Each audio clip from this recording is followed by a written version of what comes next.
69,000 सहायक शिक्षक भर्ती अक्सर हमारे सामने सुर्खियों के रूप में आता रहता है। कभी इस भर्ती को जल्दी से पूरा कराने को लेकर प्रोटेस्ट होते हैं, तो कभी इसे रद्द करने की मांग को लेकर। हाई कोर्ट, सुप्रीम कोर्ट के फैसले भी इस भर्ती परीक्षा को कई बार सुर्खियों में लेकर आए।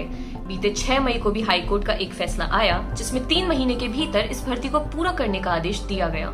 जिसके बाद भर्ती को पूरा करने के लिए सरकारी मशीनरी तेजी से सक्रिय हुई, लेकिन इसके बावजूद इस भर्ती पर इतनी आपत्तियां आई हैं कि इसके जल्द पूरा होने के आसार नजर नहीं आते। क्या है 69,000 शिक्षकों की भर्ती का मामला, आइए जानते हैं। दिसंबर 2018 में यूपी की योगी सरकार ने सरकारी प्राइमरी स्कूलों में 69,000 सहायक अध्यापकों की भर्ती के लिए वैकेंसी निकाली। 6 जनवरी को करीब 4 लाख कैंडिडेट्स ने लिखित परीक्षा में हिस्सा लिया। एक दिन बाद सरकार की तरफ से कट ऑफ मार्क्स की घोषणा हुई। सामान्य वर्ग के कैंडिडेट्स को 150 में से 97 और आरक्षित वर्ग के कैंडिडेट्स को 150 में से 90 नंबर कट ऑफ तय किए गए, यानी जनरल कैंडिडेट 65% और रिजर्व कैंडिडेट को 60%। इस परीक्षा के पहले भी शिक्षकों की एक परीक्षा हुई थी 68,500 पदों के लिए। तब पासिंग मार्क्स 40 और 45% तय किया गया था, जिसे इस बार बढ़ाकर 65 और 7% कर दिया गया। यहाँ से सीन 2 गुटों में आया, एक शिक्षा मित्रों का ग्रुप और दूसरा बीएड बीटीसी वालों का ग्रुप। शिक्षा मित्रों ने 60 से 65% कट ऑफ का विरोध करना शुरू कर दिया और हाईकोर्ट चले गए। इनका तर्क था कि पहली परीक्षा किसी और कट ऑफ पर और दूसरी परीक्षा किसी और कट ऑफ पर क्यों। 11 जनवरी 2019 को मामला इलाहाबाद हाईकोर्ट की सिंगल बेंच के पास गया। सरकार हाईकोर्ट में हार गई। हाईकोर्ट ने कट ऑफ को 45 और 40% कर दिया। सिंगल बेंच के ऑर्डर के खिलाफ 22 मई 2019 को सरकार की तरफ से डिवीजन बेंच में अपील की गई। बीएड और बीटीसी वाले कैंडिडेट्स ने भी सिंगल बेंच के फैसले के खिलाफ अपील की। 6 मई 2020 को इलाहाबाद हाईकोर्ट की लखनऊ खंडपीठ में फैसला सुनाया। हाईकोर्ट ने योगी सरकार को राहत देते हुए सरकार द्वारा तय किए गए कट ऑफ पर उनकी भर्ती कराने के आदेश दिया। हाईकोर्ट ने राज्य सरकार को भर्ती की प्रक्रिया पूरी कराने के लिए 3 महीने का समय दिया। 12 मई 2020 को लिखित परीक्षा का रिजल्ट जारी किया। कुल 1,46,060 कैंडिडेट्स पास हुए, यानी कि रिक्त पदों की संख्या 68,000 के 2 गुना से भी ज्यादा। इस परीक्षा में पास होने वाले 8,018 शिक्षा मित्र भी हैं। हाईकोर्ट ने फैसले के खिलाफ शिक्षा मित्रों ने सुप्रीम कोर्ट में याचिका लगाई। इस याचिका में इलाहाबाद हाईकोर्ट ने फैसले पर रोक लगाने का और उसे रद्द करने की मांग की। 17 मई 2020 को लिखित परीक्षा में सफल कैंडिडेट्स की नियुक्ति के लिए विज्ञप्ति जारी की गई। 18 मई से 26 मई 2020 तक ऑनलाइन आवेदन मांगे गए। इस विज्ञप्ति में 6 जून तक नियुक्ति पत्र जारी कर देने की बात कही गई है। 21 मई 2020 को शिक्षा मित्रों की याचिका पर सुप्रीम कोर्ट में सुनवाई हुई। सुप्रीम कोर्ट ने 6 जुलाई 2020 से पहले राज्य सरकार से अपना पक्ष भेजने को कहा। सुप्रीम कोर्ट ने सरकार से पूछा कि अनरिजर्व्ड के लिए 45 और रिजर्व्ड के लिए 40% के आधार पर क्यों बदला गया। सुप्रीम कोर्ट ने 14 जुलाई की तारीख अगली सुनवाई के लिए तय की। 26 मई 2020 को सरकार ने नियुक्ति के लिए आवेदन की आखिरी तारीख को बढ़ाकर 28 मई कर दिया। 26 मई की शाम तक लगभग 1,35,000 कैंडिडेट्स ने नियुक्ति के लिए आवेदन कर चुके थे। आइए जानते हैं आपत्तियों के बारे में। 6 जनवरी 2019 को लिखित परीक्षा हुई और इससे एक दिन पहले ही पेपर आउट होने का हल्ला मचा। यूपी पुलिस और एसटीएफ ने पूरे प्रदेश में छापेमारी कर 28 लोगों को गिरफ्तार भी किया। यूट्यूब, व्हाट्सएप पर आंसर की वायरल होने का दावा भी किया गया। परीक्षा होने के अगले दिन से ही कुछ कैंडिडेट्स ने धांधली के आरोप लगाते हुए इसे कैंसिल कराने की मांग शुरू कर दी। इलाहाबाद के सुनील मौर्य बताते हैं, लिखित परीक्षा होती है 6 जनवरी को। 5 जनवरी को ही यूट्यूब चैनल पर आंसर की अपलोड हुआ। उसमें आप समझिए 135 के लगभग सही जवाब है। इसे तुक्का नहीं कह सकते हैं। इसके बाद जिस तरह आंसर की पकड़ा गया, एसटीएफ ने पकड़ा, लोग जेल गए, उससे धांधले होने की बात साफ साफ पता चलती है। 7 जनवरी से हम लोगों ने 2 महीने तक प्रोटेस्ट किया। इलाहाबाद हाईकोर्ट में हमने याचिका भी दाखिल की। हाईकोर्ट ने इस पर सरकार से जवाब भी मांगा, लेकिन सरकार की ओर से जवाब नहीं आया। धांधली के मुद्दे ने एक बार फिर से जोर पकड़ा रिजल्ट आने के बाद। जब रिजल्ट आया तो कई कैंडिडेट्स की मार्कशीट सोशल मीडिया पर वायरल होने लगी। 150 में से 130 से लेकर 143 नंबर तक पाने वाले ये कैंडिडेट्स अंडरग्राउंड होने लगे।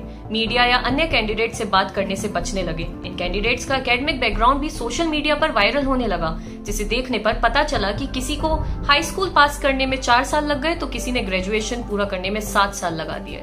कई ऐसे लोग हैं जिनके 5 विषय की परीक्षा टेट में नंबर आए 100 में से 40, 35, जबकि उससे ज्यादा कठिन और 14 विषयों वाली लिखित परीक्षा में 90 से 95% अंक आए, जबकि इन दोनों परीक्षाओं के बीच लगभग 1 महीने का गैप था। सोशल मीडिया पर ऐसी भी कई मार्कशीट वायरल हैं जिसमें एक ही परिवार के कई लोग पास हुए हैं। सबके लगभग बराबर ही नंबर हैं। जैसे नन्नू यादव के परिवार में 3 लोगों ने परीक्षा दी और तीनों के नंबर हैं 132, 131 और 128। गोरख सिंह के परिवार में 2 लोगों ने 127 और तीसरे को 126 नंबर मिले हैं। 127 नंबर वाले दोनों कैंडिडेट्स का रोल नंबर भी आगे पीछे ही है। लिखित परीक्षा में सबसे ज्यादा नंबर पाने वाले 10 कैंडिडेट से हमने बात करने की कोशिश की, लेकिन एप्लीकेशन फॉर्म पर दिया गया उनका नंबर स्विच्ड ऑफ ही मिला। सुनील मौर्य कहते हैं, रिजल्ट जैसे ही आया ये बात स्वतः साबित हो गई कि परीक्षा में धांधली हुई है। 14 सब्जेक्ट्स के पेपर में 143 नंबर पाना लगभग असंभव है। पीएनपी यानी परीक्षा नियामक प्राधिकरण खुद सारे सवालों का ही सही जवाब नहीं दे पा रही है। ढेर सारा ऑडियो वायरल हो रहा है। मीडिया और कई अन्य लोगों ने भी इन टॉपर्स से बात करने की कोशिश की, लेकिन वे बात करने को तैयार नहीं है। अगर आपने टॉप किया है तो फिर आपको मीडिया से या दूसरे कैंडिडेट से बात करने में डर कैसा है। अब बात आती है ओवरलैपिंग की। 2017 में जस्टिस आर भानुमति और जस्टिस एम खानविल्डर की सुप्रीम कोर्ट की बेंच ने स्पष्ट कर दिया था कि एक बार रिजर्व कैटेगरी की छूट और अन्य रियायतों देने के बाद कैंडिडेट रिजर्व कैटेगरी में ही नौकरी का हकदार होगा, उसे जनरल कैटेगरी में समायोजित नहीं किया जा सकता। इसी फैसले को आधार बनाते हुए रोविंद सिंह ने इलाहाबाद हाईकोर्ट में लखनऊ खंडपीठ में याचिका दाखिल की। 27 मई को इस पर सुनवाई करते हुए कोर्ट ने सरकार को 3 हफ्ते का समय जवाब दाखिल करने के लिए दिया है। रोविंद सिंह कहते हैं, जो कैंडिडेट लिखित परीक्षा में रिजर्व कैंडिडेट्स के लिए तय किए गए मानकों के अंतर्गत पास हुए हैं, अब अगले स्टेज में एकेडमिक गुणांक के साथ में जोड़ते हुए जब मेरिट लिस्ट बनेगी तब वे अनरिजर्व कैटेगरी में भी अप्लाई कर सकते हैं। जनरल की सीट ओवरलैप कर सकते हैं। इससे जनरल कैटेगरी के कैंडिडेट्स को सीधा सीधा नुकसान होगा। हमारी मांग यही है कि रिजर्वेशन का लाभ लेने वाले कैंडिडेट्स को उन्हीं की कैटेगरी में समायोजित किया जाए। ओवरलैपिंग को समझने से पहले मेरिट बनाने की प्रक्रिया को समझिए। मेरिट लिखित परीक्षा और अन्य अकेडमिक गुणांक के आधार पर तय होगी। इसमें अकेडमिक गुणांक 40% और लिखित परीक्षा का गुणांक 7% होगा। अकेडमिक गुणांक में 10वीं 12वीं ग्रेजुएशन और टीचर्स ट्रेनिंग यानी बीटीसी, डीएलएड या बीएड के 10-10% अंक जोड़े जाएंगे। जैसे हाई स्कूल में किसी के 70% नंबर आए हैं तो उसका 7 नंबर जोड़ा जाएगा। इसी तरह 12वीं ग्रेजुएशन और टीचर्स ट्रेनिंग के नंबर जोड़ेंगे और लिखित परीक्षा में जितने प्रतिशत नंबर मिले हैं उसका 60% जोड़ा जाएगा। जैसे कि अगर लिखित परीक्षा में 90 नंबर मिला है तो उसका 150 के पूर्णांक में प्रतिशत होगा 60। इस 60% का 60% गुणांक होगा 36। अब लिखित परीक्षा और एकेडमिक गुणांक दोनों को जोड़ दिया जाए और मेरिट लिस्ट तैयार होगी। शिक्षा मित्रों को यहाँ छूट दी गई है। उन्हें अनुभव के आधार पर प्रति वर्ष के हिसाब से 2.5 अंकों का भारांक दिया गया है। ये भारांक अधिकतम 25 अंकों का हो सकता है। यानी कि जब मेरिट लिस्ट बनाई जाएगी तो शिक्षा मित्रों के लिखित परीक्षा और एकेडमिक गुणांक से जोड़ेंगे, साथ ही भारांक के रूप में 25 नंबर और जोड़ दिए जाएंगे।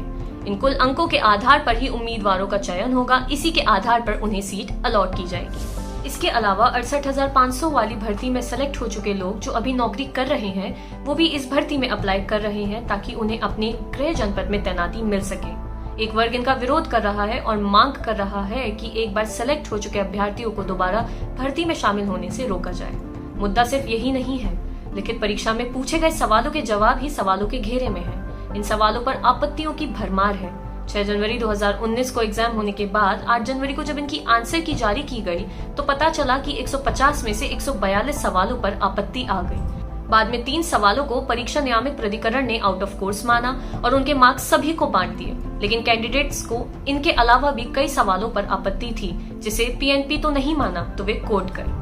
प्रश्नों के उत्तर विकल्प गलत होने को लेकर हजारों अभ्यर्थियों ने हाईकोर्ट में याचिका दायर की है। याचिका दायर करने वाले कैंडिडेट्स का कहना है कि कई सवालों के उत्तर विकल्प गलत होने के कारण सही जवाब देने के बावजूद उन्हें मेरिट लिस्ट में स्थान नहीं मिला, जबकि गलत उत्तर देने वालों को सेलेक्ट कर लिया गया है। इन कैंडिडेट्स की मांग है कि गलत उत्तर वाले प्रश्न हटाकर नए सिरे से मेरिट लिस्ट बनाई जाए और लिखित परीक्षा के घोषित रिजल्ट को रद्द कर दिया जाए। इन याचिकाओं पर 27 मई को सुनवाई होगी। 3 कैंडिडेट्स ने इलाहाबाद हाईकोर्ट की लखनऊ बेंच में याचिका दाखिल कर विवादित उत्तरों के संबंध में एक समिति गठित किए जाने और उसकी रिपोर्ट के आधार पर री इवैल्यूएशन की मांग की है। साथ ही अंतरिम राहत के तौर पर चयन प्रक्रिया पर रोक लगाने की भी गुजारिश की है। याचिकाओं को 8 मई 2020 को जारी आंसर की में 4 उत्तरों को लेकर आपत्ति है। कोर्ट ने विवादित प्रश्नों पर विशेषज्ञों की राय के साथ 27 मई तक हलफनामा पेश करने का आदेश दोनों पक्षों यानी राज्य सरकार और याचिका करने वालों को दिया है। 1.5 साल बीत चुके हैं और ये भर्ती कोर्ट कचहरी में ही फंसकर रह गई है। कभी इलाहाबाद हाई कोर्ट, कभी लखनऊ खंडपीठ तो कभी सुप्रीम कोर्ट, सिंगल बेंच, फिर डबल बेंच और फिर आगे ऊपरी कोर्ट। एक मामला खत्म होता है तो दूसरा शुरू हो जाता है।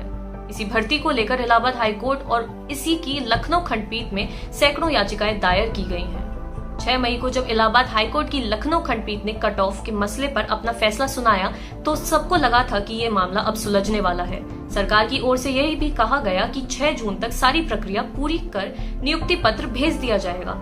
सरकारी मशीनरी ने भी तेजी से काम करना शुरू कर दिया, लेकिन रिजल्ट जारी होने के बाद इतनी सारी आपत्तियां सामने आ गई हैं कि एक बार फिर से इस भर्ती का लटकने की संभावना बढ़ गई है। हर स्तर पर गड़बड़ी है और ये हर रोज एक नए रूप में सामने आ रही है। अगर आप ये वीडियो फेसबुक पर देख रहे हैं तो हमारे पेज को लाइक करें और यूट्यूब पर देख रहे हैं तो हमारे चैनल को सब्सक्राइब करें। देखते रहिए दी ललन टॉप।